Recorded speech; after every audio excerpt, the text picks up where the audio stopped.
La agenda trascendente es la agenda geopolítica también, ¿no? Sobre todo para aquellos que abrevamos en el pensamiento nacional, entendemos que esta agenda debe ser entendida en su profundidad más allá de la coyuntura y de los actuales contextos. Por eso le damos la bienvenida al analista internacional Cristian Lamesa. Cristian, ¿cómo estás? Gustavo Ramírez te saluda. Buenas tardes.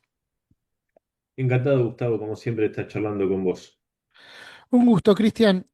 Bueno, vamos a decir que veníamos por una agenda para meternos de lleno en el tema Rusia, pero efectivamente en las últimas horas la situación a nivel global ha cambiado de manera sustantiva en función de lo que implican los ataques de Israel a Irán y la reciente réplica de este país a Israel.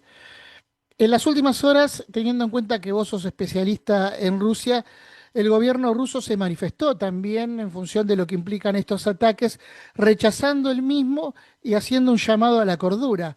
¿Qué opinión te merece estos últimos acontecimientos y cuál crees que va a ser el rol de Rusia de ahora en adelante? Es difícil porque todo el tema del Medio Oriente es muy complejo. Yo siempre digo que es de lo más complicado que hay. Hay muchos que se ponen la camiseta de un lado o del otro sin llegar a entender la profundidad y la complejidad del caso. Como para hacer una breve descripción de esto, basta con mencionar que Arabia Saudita condenó el ataque contra la República Islámica del Irán por parte de Israel, pero al mismo tiempo colaboró junto con otros países árabes, musulmanes, en la intercepción de algunos de los drones que fue la primera oleada que mandó Irán como represalia por este ataque injustificado que constituye un casus belli por parte de Israel en contra de Irán, ¿no? Una declaración de guerra, eh, básicamente. Y otro hecho que muestra la complejidad de todo esto y como no es, creo que en el lugar donde menos existe el blanco y el negro es en Medio Oriente, como este terrorista devenido en terrorista bueno, Al-Golani, el líder, el nuevo líder de Siria, ¿no?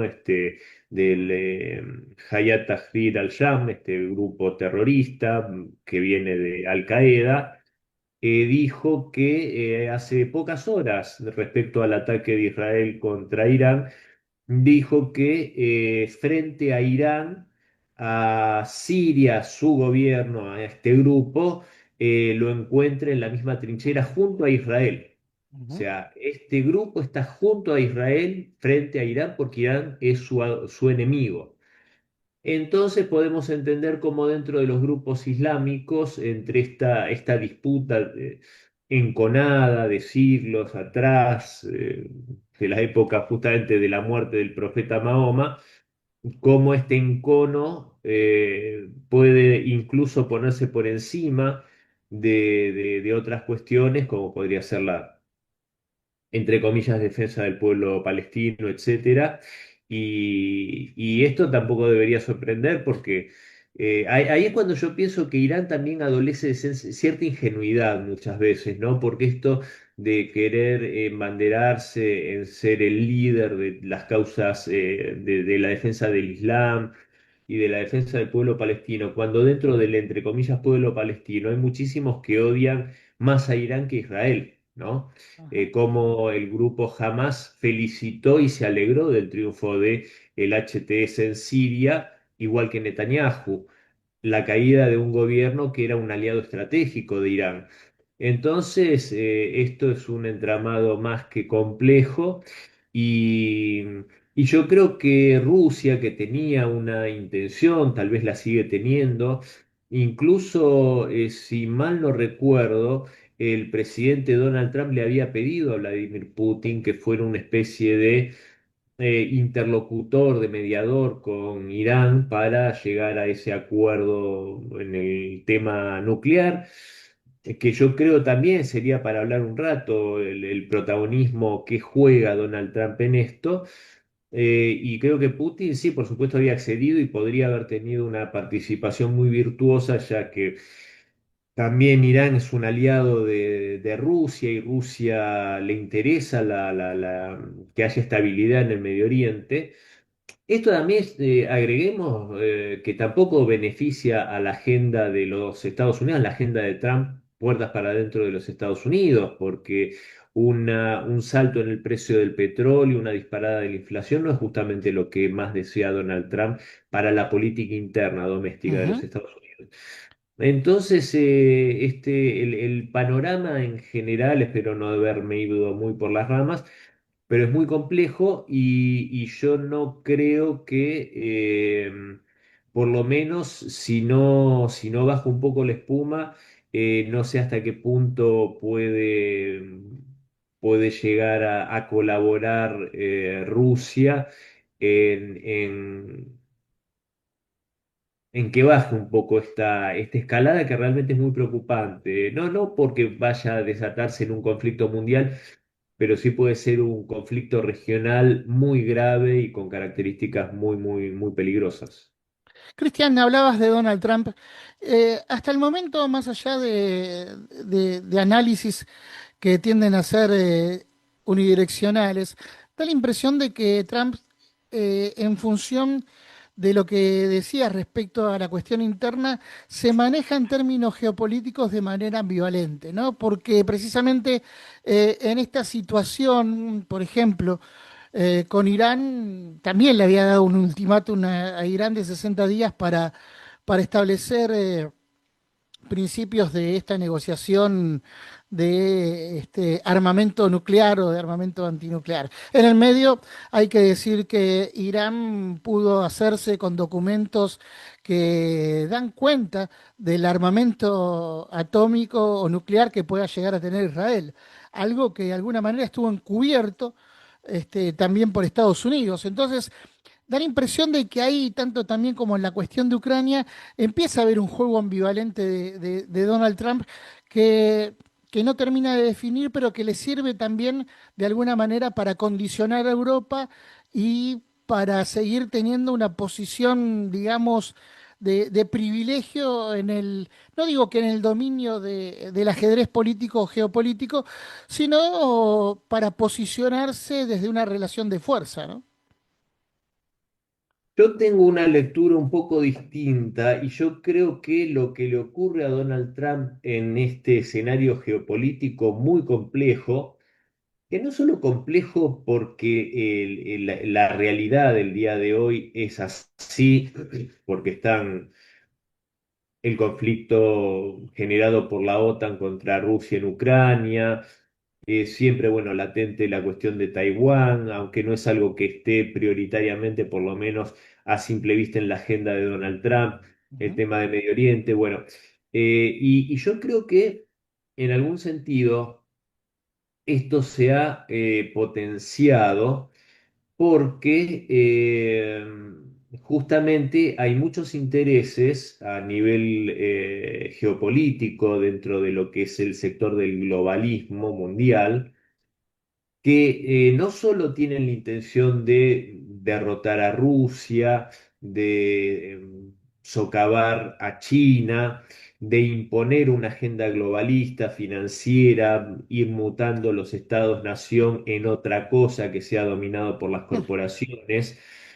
Todo esto que de alguna manera se vislumbra a través de la famosa Agenda 2030, sino que también un objetivo de este globalismo es hacer fracasar el proyecto de Donald Trump. Eso es lo que yo creo que Donald Trump no, yo supongo que lo debe estar viendo, pero no creo que esté actuando con la fortaleza suficiente que debería actuar. No creo que esté enfrentando a sus enemigos con la suficiente fortaleza.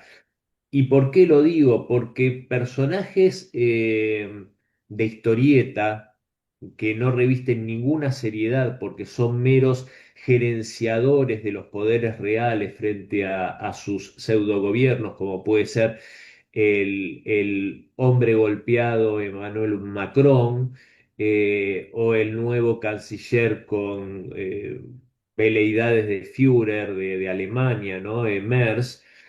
en otro tiempo, cuando hacían reverencias y rápidamente todo lo que les dictaban desde la Casa Blanca, hoy parecen tomar una postura totalmente autónoma y casi desafiante para con los Estados Unidos, o por lo menos para con lo que es la agenda que propone Trump. Trump marca determinada dirección y estos personajes abiertamente desafían, de forma abierta o velada, pero desafían, a ver, cuando eh, Donald Trump dice a través de su representante Steve Witkoff que la única salida y la única salida lógica parte al conflicto en Ucrania es básicamente la neutralidad de Ucrania tal como pide Rusia y el reconocimiento sin lugar a dudas de las 5 nuevas regiones de Rusia.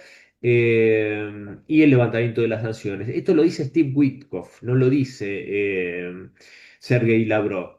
Ujú. Lo dice el representante de Donald Trump. Y al mismo tiempo sale Merz, el alemán, a decir que le va a dar misiles Taurus para que ataquen en profundidad a Rusia, que le va a dar a Ucrania, o sale este personaje que un día dice blanco y otro día dice negro, Mark Rutte, cuando ya quedó claro que no está en la agenda de los Estados Unidos, que es más, ni siquiera lo dijo Witkoff, que tiene muy buena sintonía con el Kremlin, lo dijo Kellogg's, que era lógico y entendible y razonable que Rusia exija que no se siga expandiendo la frontera de la OTAN hacia el este. Y sale Mark Rutte a decir que la entrada de Ucrania en la OTAN es inexorable. Entonces son los enanos desafiando, o sea, son los payasos desafiando al dueño del circo. Es una situación que en la cual estos tipos desean el fracaso de Donald Trump, no porque Donald Trump sea bueno o malo a mis ojos, desean el fracaso de Donald Trump porque es un escollo para la agenda globalista. ¿Se entiende? Ujú. Ellos querían y se desvivían por Kamala Harris en el Salón Oval, ya que a la senilidad de Biden ya no se lo permitía, y quieren ese proyecto globalista del Foro de Davos, de George Soros, en la Casa Blanca. Y para eso es necesario que Donald Trump quede como un payaso, que fracase en todas sus iniciativas, que le diga a Netanyahu no ataques y Netanyahu va y ataca, con lo cual la imagen de Donald Trump, por supuesto que se va socavando. Y esto es lo que yo no entiendo, hasta qué punto Donald Trump no está logrando imponerse, no está logrando imponer que lo que él diga suceda, que Macron entienda que no puede ser y no va a ser más que el presidente de los Estados Unidos, que lo desafíe Elon Musk. Pero ahí es Eso es, donde se van en dudas, ¿no? Porque precisamente vos decís, bueno, Netanyahu lo desafía, va y ataca.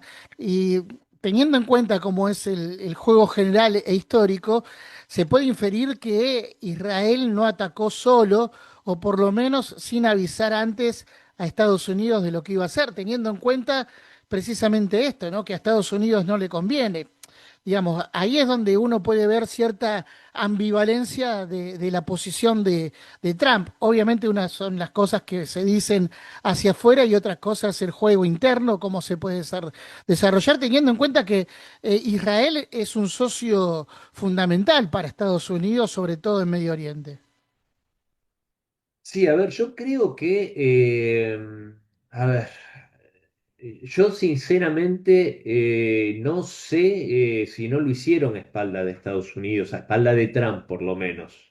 Ujú, A ver, los que saben dicen que los Estados Unidos están muy divididos, no solo a nivel población, sino también dos factores muy fuertes, por lo menos, que son las Fuerzas Armadas y todo lo que es el aparato de inteligencia.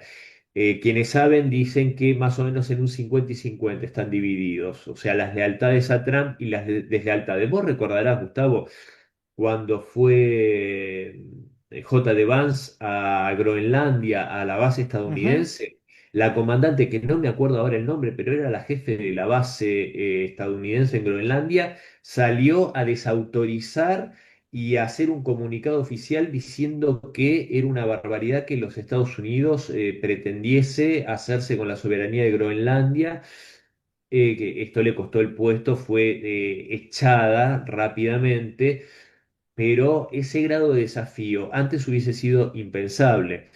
Eh, entonces, a ver, también hay que recordar que en las postrimerías del primer mandato de Donald Trump hubo una acción que le costó la vida al general Soleimani, iraní, cuando Donald Trump había evitado por todos los medios llegar a una escalada en cualquier sentido, pero específicamente con Irán. Y hay quienes sostienen, y a mí no me parece para nada una teoría poco lógica, porque aparte está fundada en cosas bastante plausibles, y es que esa operación se la hacía a espaldas de Donald Trump, Ujú, y que cuando se ejecuta este asesinato, por supuesto que Donald Trump tenía dos alternativas: o hacerse cargo y reivindicarlo, o admitir que en su gobierno pasan cosas a espaldas de él. Lo cual a un personaje con las características de Donald Trump, por supuesto que no es lógico que no sea lo que él más desea, sino limpiar su cara, que creo que es lo que está haciendo ahora. Cuando dice, sabíamos, le aconsejamos que no, pero sabíamos y qué sé yo, y me parece que está tratando de salvar un poco su imagen. Esa es mi teoría. ujú, ¿Por qué? De vuelta, porque no es algo conveniente a los intereses a su agenda interna. Donald Trump no necesita que se escapen los precios en Estados Unidos, que haya claro. un pico inflacionario, que sube el combustible. Ya dio saltos importantes el precio del crudo, de Texas y las otras variantes que hay. Entonces, no creo que se vaya a pegar un tiro en el pie de esa forma. Lo que sí creo que, merced a que no se ha impuesto en su momento con Zelensky, no se ha impuesto con los europeos, ya es como que todo el mundo empieza a faltarle al respeto. Vos acordate que cuando hizo la gira por Oriente Medio, una gira tan importante, donde visitó Arabia Saudita y otros lugares, no fue Israel. Ujú. Y eso fue un desaire para Netanyahu. Con Netanyahu no al nivel que lo hizo con Zelensky, que trapeó el piso con Sí. su dignidad, pero a Netanyahu lo trató de una forma muy, muy dura cuando fue a la Casa Blanca. A ver, yo creo que el tema es que la agenda de Donald Trump es muy clara. Yo creo que en esta ocasión, en el primer mandato, no tenía un equipo de gente leal. Yo creo que en este mandato lo tiene un vicepresidente que yo estoy convencido que es una persona muy positiva, no solo para los intereses de los estadounidenses, del Estado, de ese estadounidense de clase media trabajadora. Yo hay un hecho, a ver, uno dice esto y lo tildan de trampista, y la verdad que no soy trampista, pero por supuesto que a quién considero más cercano, a Biden o a Trump respecto de mis intereses y de mi forma de pensar. A Trump claramente. Biden fue un tipo que nos tuvo 3 años al borde de la Tercera Guerra Mundial. Entonces decía, tiene yo cuando escucho a Vance o a Trump, siendo que en realidad la política interna de los Estados Unidos no me interesa demasiado, pero yo creo que desde Roosevelt ningún líder estadounidense hablaba tanto de la clase trabajadora, un presidente estadounidense hablaba tanto de la clase trabajadora como lo hace Trump y Vance, de los intereses y de las condiciones que tiene que tener la clase trabajadora. Entonces, tiene un tipo como Vance como vicepresidente, que no fue el caso en el primer periodo.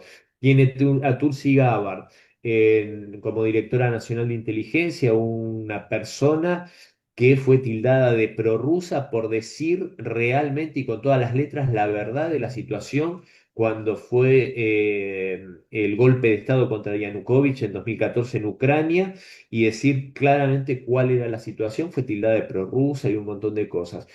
Tiene en el FBI una persona de su entera confianza, en la CIA también, a pesar de que la CIA también tiene vida propia. tiene mecanismos interesantes e importantes a su mano, pero también evidentemente tiene una cantidad de traidores muy grandes. Vimos lo que pasó, Gustavo, con Mike Waltz. Ujú, La ujú. operación de Mike Waltz con las filtraciones en esta mensajería, ¿te acordás del hecho este que pasó? No me acuerdo cuál era, no era WhatsApp, era un servicio de mensajería. Todo era apuntado a eyectar del gobierno a Pete Hegseth, el jefe del Pentágono, que es otro de los leales a Trump.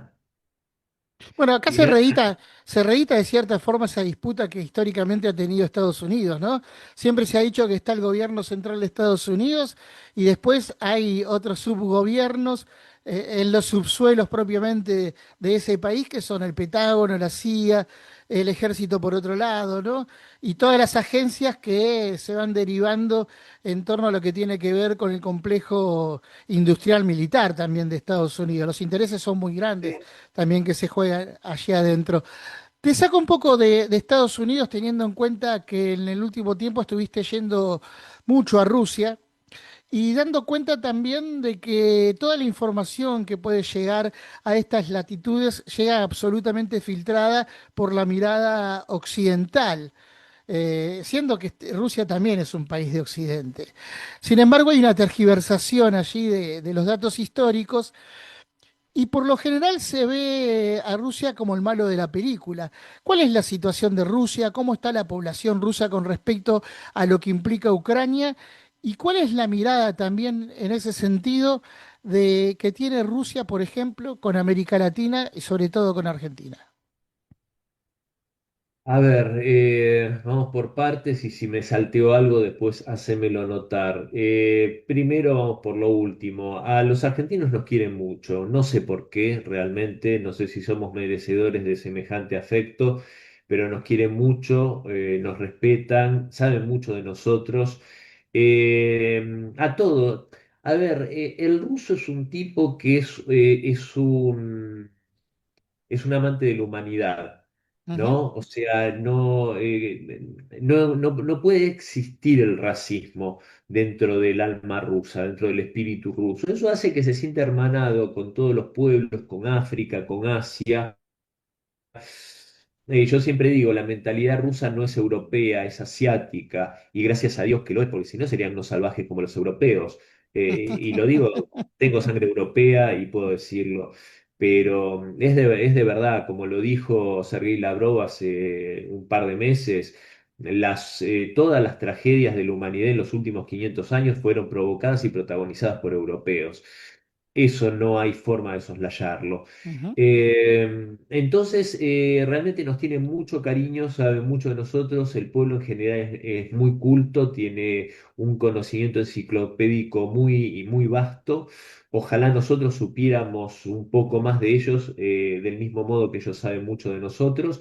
Son muy amigables, yo nunca me he sentido un extranjero en Rusia, sinceramente lo digo, yo me siento en mi querido Pergamino, donde vivo aquí en Argentina, me siento tan en mi casa como me siento en Rusia.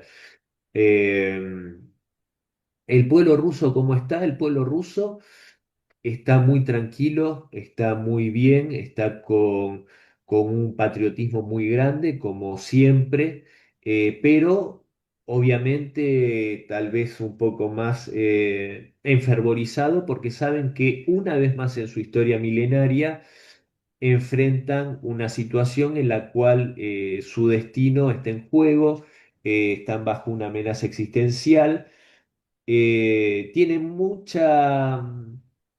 mucha expectación positiva, cauta, pero una expectación positiva por Donald Trump. Es un personaje con el cual simpatiza en general el pueblo ruso. Tienen una profunda admiración y una confianza enorme en su líder, en Vladimir Putin, y creo que es merecida porque se ha ganado esa confianza. Ahí creo que Trump debería haber aprendido, tal vez, claro, no tiene el tiempo que tuvo Putin, pero ujú. tendría que haber aprendido o a ser más fuerte al enfrentar a sus enemigos o no abrir tantos frentes al mismo tiempo si no podía atenderlos a todos juntos. La economía rusa está pujante, está muy bien. Yo te juro que a mí me asombra sobremanera cada vez que voy a Moscú y como vos lo dijiste, yo afortunadamente voy muy seguido a Rusia y cuando voy estoy periodos prolongados de 2, 3 meses y siempre el horizonte de Moscú y de otras ciudades te sorprende. Bueno, en el último viaje estuve no solo en Moscú, estuve en Ekaterimburgo, en Vladikavkaz, en Nizhny Novgorod y el horizonte siempre se ven muchos edificios en construcción, un crecimiento enorme, y no edificios de lujo, para inversores, edificios Ujú, muy hermosos, pero para la clase media trabajadora, edificios con departamentos, con estudios, con lo que sería acá un monoambiente, al que puede acceder una pareja joven con una hipoteca muy, muy, muy accesible. Entonces, realmente, al contrario, y esto siendo un país en guerra, en una guerra que puede tener características de guerra mundial, toda la OTAN contra ellos, el país más sancionado en la historia de la humanidad, y tienen esa economía. Imagínate cómo sería si no tuviesen eso encima. Por eso todas esas ficciones que tratan de vendernos desde Europa especialmente, desde Estados Unidos en el periodo anterior de Biden, son realmente mentiras muy tontas y que se contrastan mucho cuando uno ve la realidad de, por ejemplo, la situación de la economía alemana, claro. una recesión que ya lleva eh, muchos semestres, con una industria que está en caída libre, con números que no le dan al haberse pegado el tiro en el pie al permitir el sabotaje en el Nord Stream, y prescindiendo de los hidrocarburos buenos y baratos de Rusia. Entonces, realmente la situación en general de Rusia es buena, sabe el pueblo ruso la amenaza que tiene sobre sus espaldas, pero lo viven con normalidad, vivieron con normalidad la Gran Guerra Patria, donde murieron 27 millones de soviéticos, donde estuvo creo que el momento más dramático, donde más amenazado estuvo la integridad y la supervivencia del pueblo eslavo y de los otros pueblos que componían la Unión Soviética. Y así todo, los niños iban a la escuela todos los días, la gente trabajaba todos los días y hacían enormes sacrificios para mantener la normalidad y para salvar a su país. Y hoy hacen lo mismo, hacen exactamente lo mismo y también, y con esto cierro, Gustavo, y seguimos la charla, también construyendo sólidos vínculos con toda la mayoría global, con los países de África, con los países de Asia, con los países de Iberoamérica, que no están cooptados por el globalismo, como desgraciadamente varios de nuestros países, incluyendo la Argentina. Ujú, Yo estuve en Nizhny Novgorod en un foro, en el Foro Global Digital, una iniciativa muy interesante, en la que se habló justamente de la propagación de mentiras, de cómo se maneja la soberanía digital, y había delegaciones de innumerables países de África, de Asia. Bueno, yo fui el único representante de Argentina, pero la hermandad que se vive y la construcción de lazos que se vive en Rusia con otros pueblos es enorme. Cristian, vamos a seguir profundizando, si te parece, en otra oportunidad con el tema Rusia, pero lo vamos a encarar desde ahí, ¿no? Desde cómo mira el pueblo la realidad política, porque obviamente se mira siempre el gran relato, ¿no? Pero el pueblo ruso, como el pueblo argentino, tienen sus propios relatos y su soberanía histórica y cultural que en cierta forma uno lo puede entrelazar a través del pensamiento nacional de ambos países, ¿no? Hay similitudes en alguna manera de pensar y ya vamos a profundizar. Te agradecemos estos minutos compartidos con nosotros aquí en AGN Prensa. Ha sido muy grato, como siempre, hablar con vos y te invitamos, si así dispones, a que la semana que viene retomemos. ¿Te parece? Me parece una invitación a la que no le puedo decir que no, porque siempre es un placer para mí hablar con vos, compartir mi pensamiento con tu audiencia. Y sí, creo que es bueno que hablemos de estos temas, porque yo siempre lo digo, el pueblo ruso y el pueblo iberoamericano en general y argentino en particular, tenemos muchas similitudes en nuestra forma de sentir, en nuestros Ujú. principios, en nuestros valores. Entonces es bueno que por ahí nuestro pueblo que no conoce tan profundamente esto, podamos ser en alguna medida mensajeros de esto y tender también en la medida de nuestras posibilidades estos lazos. Así que contás conmigo y con todo gusto. Será hasta la próxima. Muchísimas gracias. Chao.